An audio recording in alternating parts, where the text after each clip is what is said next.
Hi, welcome back. In today's episode, I'll be discussing the ginormous pink elephant in the room, video game journalism, and public opinion.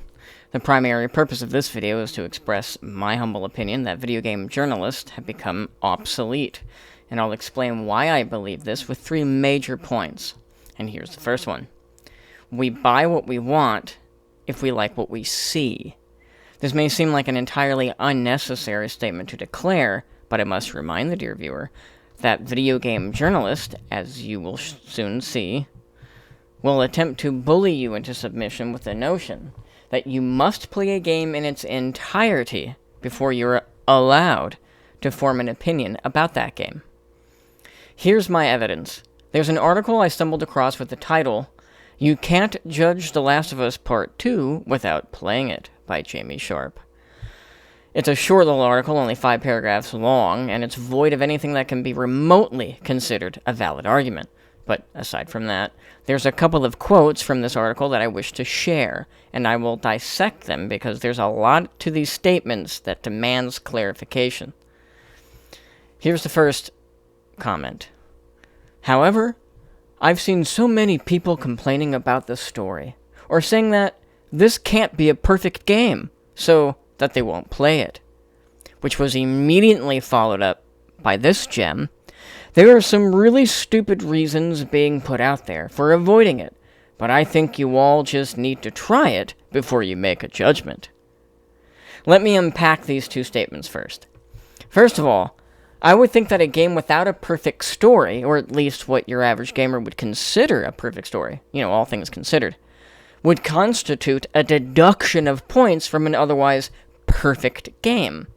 The story would have to be perfect for the game to be judged a perfect game, or at least any semblance of reasonable story, a reasonably good story to be considered a perfect game, is my point. Secondly, not liking a story is a perfectly rational reason to avoid a game. In fact, I would submit to you that not liking a certain narrative would be one of the main reasons to avoid a game. Why would a gamer trudge through a story they're uncomfortable with? You wouldn't sit through a movie you wouldn't like, and I know you'd walk out on a movie that absolutely disgusted you. So it kind of seems like this person has a double standard. If the 2 statements I just provided to you wasn't enough, this one's a bit more on the nose. And I quote, "You might not agree with me and hate the story, which is fine, but unless you've played it, you can't judge it." Well, now, you see, that's where I have a problem. Jamie Sharp is telling you that your opinion has been rendered null and void by his, magical powers of suggestion, and the only way to redeem yourself, according to him, is to play the game. Then you're allowed to express your opinion. Nope, sorry dude, that's not how this whole opinion thing works. Now, before I continue to my next example, let me ask you a question. Have you ever watched a trailer for a movie and said to yourself, "Nah, that looks lame. I won't watch it"? Sure you have, and so have countless millions of other people. So why do video game journalists, like Jamie Sharp, insist that we must play a game in full before we're allowed to express our opinion about these games? This suspiciously sounds like an argument from authority, which is fallacious in nature, as you may well know. It's these types of arguments that forces someone like me to expose these certain video game journalists because the reality of the situation is simple. I don't need to play through a game in its entirety to hold a valid or official opinion of a game. I can simply take one glance at it and say to myself, "Nah, that looks lame. I won't play it." And it makes perfect sense, doesn't it? I know what I like, and I'm willing to bet you do too. We know our taste, and I'm willing to assume that most of us, because I know I do, take a quick glance at a game and make a judgment call on that game.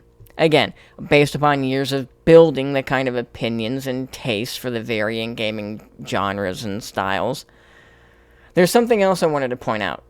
This Jamie guy is using the word complaining to describe the opinions that some people share regarding the story of The Last of Us 2. Then he immediately follows that statement up by claiming he's heard stupid reasons for avoiding The Last of Us 2. Now, I don't practice telepathy, but I can assume that this guy thinks that not liking the story of The Last of Us 2 is a stupid reason for not liking the game. My response to that would be, tough. But when you think about it, it tells you everything you need to know about these types of people. They hate and can't handle dissenting opinions. Quite frankly, I don't need to experience that slow-motion train wreck myself in order to judge it, and harshly. I can simply watch 10 minutes of gameplay and make up my own mind. Making up my own mind. You know, now that I think about it, I'm beginning to think that this is all about control, almost as if they've deluded themselves into thinking they have power over your opinion. Additionally, the argument that we must play their games in order to hold a proper opinion of it is patently false because people possess ideological autonomy, and their decision-making cannot be, nor shall ever be, dictated by journalists or even game developers. To put it plainly, no one is in control of your decision-making. From what I've seen, it appears as if they're trying to sway public opinion by using their platforms, and they're just, or I could say that they're just howling at the moon. I've already hinted at point number 2, and to be honest, the point I'm about to bring up now is the sole purpose of why I started making this video. And here's point number 2. Since the advent of Twitch and YouTube, video game journalists have become obsolete. Here's my reasoning for this statement. If I'm curious about a game, all I have to do is click my happy giddy little digits over onto Twitch, BitChute, or YouTube and get my fill of that game firsthand. I don't need a journalist to tell me anything about the game. This concept, in my belief, angers the aging and increasingly irrelevant video game mainstream media because I can quite literally remove them from the equation. And because of this power, the mainstream media will write articles just like Jamie Sharp's from earlier. Man, it appears to me as if articles like that, like Jamie's, are in retaliation to what they already know. What do they already know? That they can't control your decision-making. So, at the very least, they'll try to sway you. It's crazy. Which brings me to point number 3.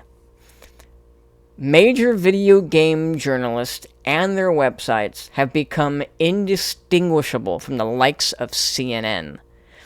If The Last of Us 2 fiasco hasn't crystallized this fact for you, with the brazen positive review bombing on Metacritic, the obviously slanted 10 out of 10s, the massive amount of media damage control after the leaks were proven true, and the persistent defense of a game that has lost all credibility, then maybe Gamergate will remind you how bad our hobbies industry has become. Gamergate wasn't just a dumpster fire, folks. It was a frickin' supernova. I'll post a link about Gamergate below because incredibly bright minds have already boldly planted their flag on that soil.